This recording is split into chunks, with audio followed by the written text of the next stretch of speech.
Ibnu Aun, seorang ulama besar, ulama di zamannya Abdullah bin Mubarak, itu pernah wanti-wanti kita tentang resep ini. Kata beliau, dzikrun nasi da' wa dzikrullahi dawa. Mengingat manusia itu penyakit, dan mengingat Allah itu obatnya. Obat dari segala kedoliman, kesusahan, itu ingat sama Allah Subhanahu wa ta'ala.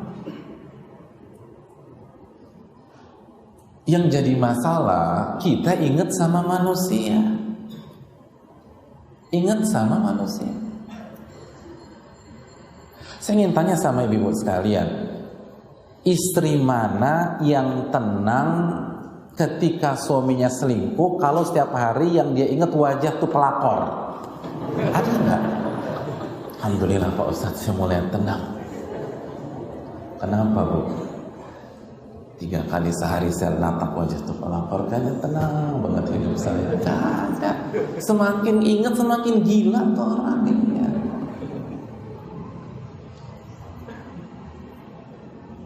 Kenapa yang diingat manusia? Ih, stres. Kita ditipu 250 juta.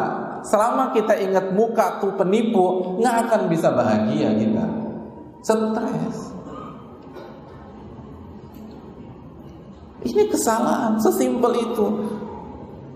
Dan penyakit ini sudah diungkap oleh para ulama kita dulu. Dzikrun nasida, kata mereka. Ingat manusia itu penyakit.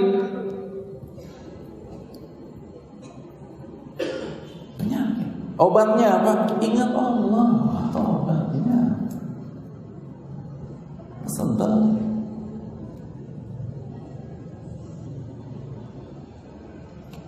Makanya siapa sih pemilik akun itu? Gue penasaran, gue pengen samperin tuh ke rumahnya. Anda semakin panas kalau pola pikir Anda seperti itu.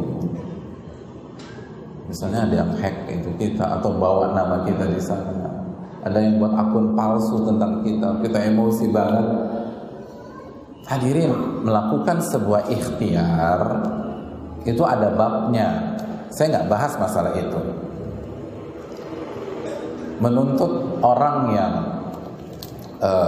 nipu kita itu ada babnya. Itu tidak diharamkan. Bahkan Allah mengatakan, wa in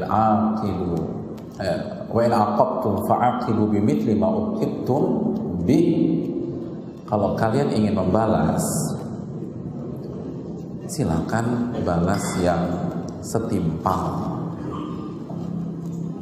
Jadi pembalasan itu ada, tapi jangan yang pertama kali kita ingat itu manusia. Sakit, hadirin, sakit. Jadi balas itu ada dalam surat An-Nahl ayat 126. Tapi yang pertama kali harus kita ingat adalah Allah Subhanahu wa ta'ala.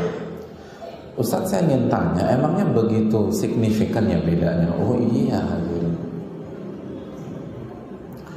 Allah bilang kok dalam surat Ar-Ra'd ayat 28, ala bidzikrillahi tatma'innul qulub. Ketahuilah dengan mengingat Allah hati jadi galau. Tidak ada yang seperti itu.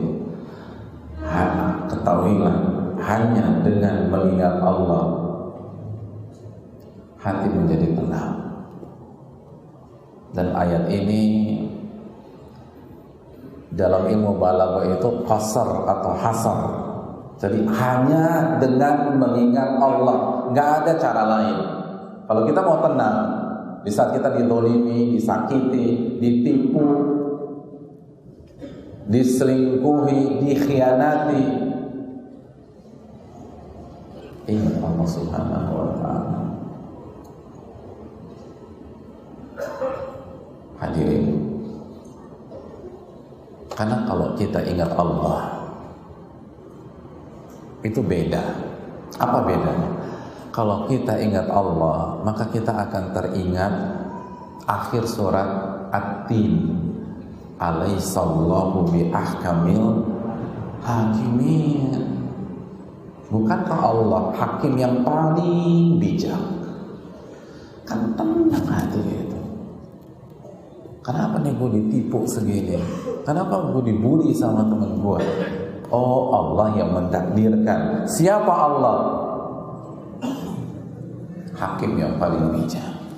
Artinya episode ini pasti ada hikmah, pasti ada pelajaran. Cuman mungkin kita belum tahu. Dan kita nggak harus tahu semua. Yang harus tuh beriman, bukan tahu semua hikmah. Siapa di antara kita yang hari ini tahu hikmah sholat subuh 2 rakaat? Antum tanya profesor fikih yang IPK-nya 5,0 juga nggak tahu jawabannya, nggak tahu. Kenapa nggak 3? Kenapa nggak 1,5? Kenapa 2? Yang harus Anda lakukan adalah beriman. Itu adalah syariat Allah Subhanahu wa ta'ala. Yang harus kita lakukan adalah beriman bahwa masalah ini, pada saat kita duduk di kursi pesakitan, saat kita disingkirkan, pada saat kita dijadikan kambing hitam, pada saat ada perselingkuhan di dalam rumah tangga kita, yang mentakdirkan adalah zat yang paling bijak. Dan bukan hanya yang paling bijak, hadirin, yang paling sayang sama kita, yang paling pengasih kepada kita. Dialah Ar-Rahman Ar-Rahim. Oh, tenang Pak.